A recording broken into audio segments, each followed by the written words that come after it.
Alright, so this is something I mentioned on my channel like 5 years ago, especially after chapter 1156, you know, which showed young Shocky and young Rayleigh during Roger's era, where Shocky flirted with Rayleigh. Sparks seriously flew between them. I just couldn't help but revisit the question of whether they had a child. Right now, all the current and former emperors, the Yonko, or their parents, or even Luffy's generation, represented by his grandfather, they're all connected to the God Valley incident.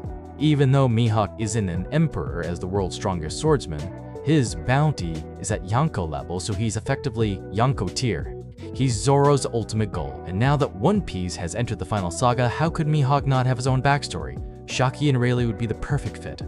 I've previously speculated about Rayleigh. He's whistling a sword, which is clearly a Western-style blade. Her epithet is the Ogre, or Demon, and he has the traits of a Western-style swordsman, which aligns with Mihawk's own Western swordsman aesthetic. But the most obvious clue is Shocky. Her signature black hair is identical to Mihawk's, especially the snake and flower motif she wore during Roger's era.